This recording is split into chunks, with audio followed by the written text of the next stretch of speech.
Who knew that Pop-Tarts were still a thing?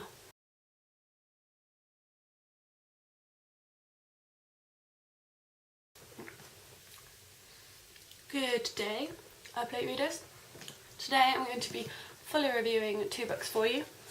These books are An Abundance of Catherines by John Green and Will Grayson by John Green and David Levithan.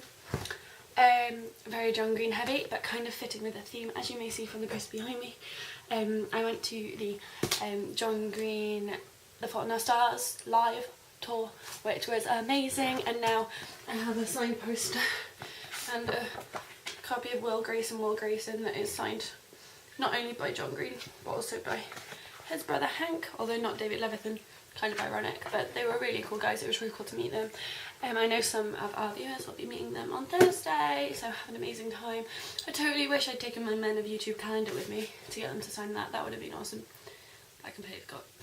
So anyway, these books. These are the last 2 of the main John Green books I had to read. The only other John Green book I haven't read is Let Us Know, because I asked for it for Christmas, but I didn't get it till after Christmas, and by the time I got it, I didn't really feel like it was Christmas time anymore, so I'm going to save it for next year, so I've got something to look forward to. I'm going to start by reviewing Will Grayson. I finished this on Saturday. Basically it's about 2 characters, both called Will Grayson, one of whom is written by David Levithan and the other one is written by John Green. I do believe that Kate has talked about this before. I can't remember if it was on this channel or not. I think it was. And so I don't want to talk about it too much, but basically there's a will that is written completely in lowercase, and that is David Levithan's will, and there's John Green's will that is written normally. And that's kind of how you can differentiate between who's talking throughout the book. I wasn't as impressed with this as I thought it would be.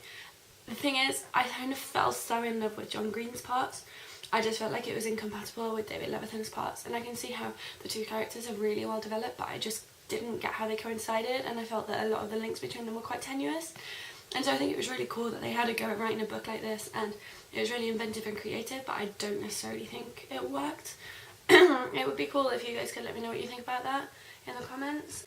But there is kind of like a 3rd character in it who is Tiny, who is John's Will's best friend, and then he gets involved with David's Will, and I think this book is as much about Tiny as it is about the other 2 characters. Even though we never hear from Tiny himself, we kind of see him from 2 kind of opposite perspectives, which means that we get more of an insight on him, or as much of an insight on him as we do on the 2 Wills. I gave this 3 stars, definitely worth a read, especially if you're a John Green fan. I do wonder what it would be like if you just read like one part, like if you just read John's Will and then David's Will and didn't read it as kind of interchanging, because that was my main issue with this book. Was just I found that, especially towards the beginning, the last 100 or so pages flowed a lot better, but then I found that the story was a lot more predictable by that point. But I think especially at the beginning, it's very obvious that they both wrote separate opening paragraphs that didn't necessarily interlink with the other person. And yeah, I just felt that that could have been better planned. I don't know.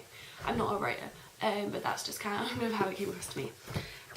Second one was An Abundance of Catherines. I loved this. I gave it 4 stars. It's not Looking for Alaska and it's not The Fault in Our Stars, but it's a very well written book.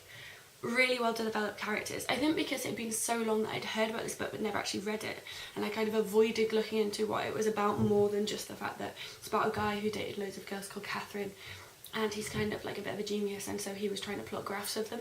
I didn't really know anything about it, and so I was kind of expecting the story to go one way, and it actually went quite a different way. It didn't really go anywhere geographically per se. It begins with a road trip, but they kind of stay in one place.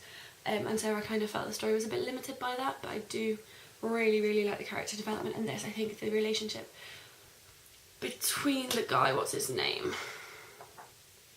Colin, and his friend Hassan was really good. I really applaud Green for his depiction of Hassan, for having a Muslim character in a young adult fiction novel that was primarily published in the States. I really think that that's really healthy and really encouraging for this generation. And yeah, those are my thoughts.